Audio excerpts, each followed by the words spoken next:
حضرت زید بن ارقم رضی اللہ تعالیٰ عنہ بیان کرتے ہیں جب حضور حجۃ الوداع یعنی آخری حج سے واپس پلٹے حج کرنے کے بعد، تو ایک جگہ ہے، ایک مقام ہے غدیر خم، وہاں پر اپنی سواری سے اترے اور خیمے نصب کرنے کا حکم دیا کہ یہاں پر خیمے نصب کیے جائے۔ اور جب فرمایا کہ خیمے نصب ہو گئے تو حضور علیہ الصلوۃ والسلام نے خطاب فرمایا، کھڑے ہوئے اور فرمایا کہ مجھے بلایا گیا اور میں نے بلاوا قبول کر لیا۔ یہاں سے آپ نے الفاظ کو شروع کیا اور پھر فرمایا کہ میں تمہارے درمیان دو باری چیزیں چھوڑ کے جا رہا ہوں، چھوڑنے والا ہوں، ان میں سے ہر ایک دوسری سے بڑی ہے یا بڑھ کر ہے۔ دو چیزیں ہیں، ان میں سے ہر ایک دوسری سے بڑھ کر ہے، اور فرمایا کہ وہ دو چیزیں کیا ہے؟ ایک اللہ کی کتاب ہے اور دوسری میری اہل بیت ہے۔ اور پھر فرمایا بس تم غور کرنا ان دونوں چیزوں کے ساتھ، اللہ کی کتاب اور میری اہل بیت سے کیا برتاؤ کرتے ہو، کتنا میرا لحاظ کرتے ہو۔ اور پھر فرمایا بلا شبہ یہ دونوں چیزیں ایک دوسرے سے جدا نہیں ہوں گی یہاں تک کہ حوض پر آ کر مجھے ملیں گی، یعنی حوض کوثر پر آئیں گی۔ اور پھر فرمایا کہ اللہ تعالیٰ میرا مولا ہے، اللہ تعالیٰ میرا مولا ہے اور میں ہر مومن کا مولا ہوں۔ اللہ تعالیٰ میرا مولا ہے اور میں ہر مومن کا مولا ہوں۔ اور پھر آپ نے مولا علی المرتضیٰ کا ہاتھ پکڑا، مولا علی المرتضیٰ کا ہاتھ پکڑا اور فرمایا کہ جس شخص کا میں مولا ہوں اس کا یہ بھی مولا ہے، یعنی جس کا میں مولا ہوں اس کا علی بھی مولا ہے۔ اور فرمایا پھر دعا کی، اے اللہ تو اس شخص سے محبت کر جو علی سے محبت رکھے، اور تو اس سے عداوت رکھ جو علی سے عداوت رکھے۔ اور حضرت ابو طفیل فرماتے ہیں میں نے حضرت زیاد سے پوچھا کہ کیا یہ ارشاد آپ نے حضور سے خود سنا ہے؟ تو انہوں نے فرمایا ہاں، اور جو شخص بھی خیموں کے اندر موجود تھا انہوں نے اپنی آنکھوں سے دیکھا اور کانوں سے اس فرمان کو سنا، ہر ایک نے، جتنے بھی وہاں پر موجود تھے۔ تو اس حدیث پاک کو آپ نے سن لیا، اب اس میں غور کرتے ہیں۔ نبی کریم علیہ الصلوۃ والسلام نے سب سے پہلے بات یہ کی کہ مجھے بلاوا آ گیا ہے جو میں نے قبول کر لیا،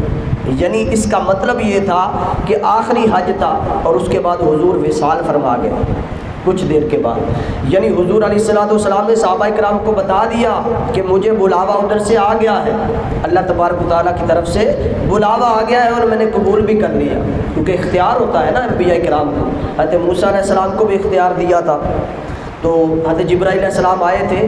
اور فرمایا کہ آپ کی جان قبض کرنے کے لیے آیا ہوں، حضرت اسرائیل علیہ السلام آئے تھے جان قبض کرنے کے لیے، اور مختصر یہ کہ انہوں نے تھپڑ مار کر ڈیلا ان کا نکال دیا تھا کہ میری جان قبض کرنے کے لیے آئے ہوں، تو وہ واپس چلے گئے۔ اللہ کیسے بندے کے پاس بھیج دیا جو مرنا نہیں چاہتا بلکہ مجھے تھپڑ مارا اور ڈیلا باہر آ گیا۔ موسیٰ علیہ السلام نے تھپڑ مار کر ڈیلا باہر کر دیا، تو اللہ تبارک و تعالیٰ نے پھر فرشتے کو بھیجا کہ جائیے پوچھیے آپ کتنی عمر جینا چاہتے ہیں، کتنی زندگی اور چاہتے ہیں؟ تو حضرت موسیٰ علیہ السلام نے پوچھا کہ جتنی بھی جی لوں۔ اس کے بعد فرمایا موت، اس کے بعد موت، جتنی بھی جی لیں۔ تو وہاں پر وہ بالوں کا بھی ذکر ہے، بکرے کی یا بیل کے کہ اتنے بال ہو یا جتنے پہ ہاتھ پھر جائے اتنے سال آپ کی عمر اور بڑھ جائے گی جتنی آپ چاہیں، یعنی بتانے کا مقصد یہ ہے کہ اختیار دیا۔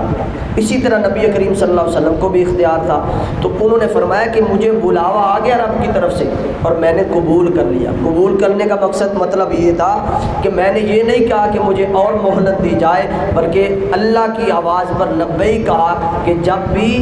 آپ کی طرف سے بلاوا آئے گا میں حاضر ہوں اور جانے کے لیے تیار ہوں۔ صحابہ کرام کو بتا دیا، اشارہ دے دیا تھا صحابہ میرا ہو سکتا ہے تم سب سے یہ آخری خطاب ہو،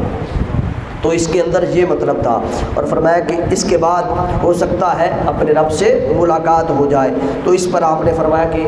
آخری بات یہ ہے کہ دو بھاری چیزیں چھوڑ کے جا رہا ہوں ان کو نہ چھوڑنا۔ فرمایا ایک تو اللہ کی کتاب ہے اور ایک میری اہل بیت ہے، تو فرمایا کہ ان دو بھاری چیزوں کو چھوڑ کے جا رہا ہوں، میں دیکھوں گا کہ تم ان کے ساتھ کیا سلوک کرتے ہو۔ دیکھنا یہ ہے تم ان کے ساتھ کیا سلوک کرتے ہو، ایک تو قرآن ہے اور دوسری اہل بیت رسول ہے، اور ہم نے دیکھا ہم نے قرآن کے ساتھ بھی کیا کیا اور اہل بیت اطہار کے ساتھ بھی کیا کیا۔ آج بھی جو سویڈن کے اندر یہ یورپی ملک ہے، اس کے اندر قرآن پاک کی بے حرمتی کی گئی پچھلے دنوں کے اندر۔ آج جمعہ کے بعد شہروں کے اندر احتجاج بھی ہے کہ انہوں نے سرکاری سطح پر، سویڈن جو ملک ہے سرکاری سطح پر انہوں نے اجازت دی قرآن پاک کی توہین کر سکتے ہیں، اور اس پر کسی ملعون شخص نے یا ایک سے زائد بندوں نے قرآن پاک کو باہر سب کے سامنے لا کر اس کو آگ لگائی، اس کی بے حرمتی کی، گستاخی کی۔ تو یہ بات بتانے کا مقصد یہ ہے کہ اللہ کی لاریب کتاب ہے، اللہ کا کلام ہے، اور نبی کریم علیہ الصلوۃ والسلام کی جسم اطہر پر یہ اترا ہے، اور اتنا پیارا کلام، اس میں رشد و ہدایت بھی ہے، سب کچھ یہ ہے، یعنی زندگی کے ہر اصول ہے۔ تو اس کو اس قدر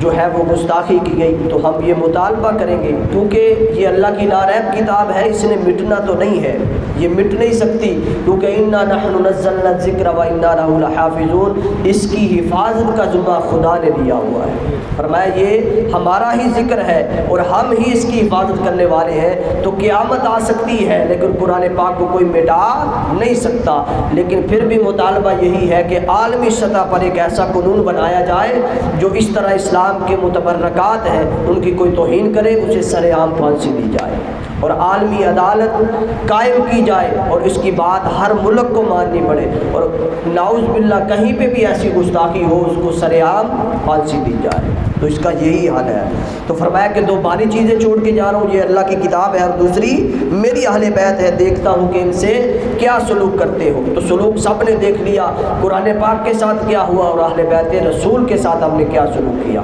وہ کرب و بلا کا میدان انہوں نے سجایا، اور اہل بیت رسول کے ساتھ جو سلوک کیا وہ سب کے سامنے ہے۔ اور اس کے بعد فرمایا کہ یہ دونوں جدا نہیں ہوں گے قیامت تک، یہاں تک کہ حوض کوثر پر اکٹھے آئیں گے، قرآن پاک بھی اور کتاب بھی۔ اور یہ اشارہ تھا کہ اگر تمہیں پتہ نہ چلے،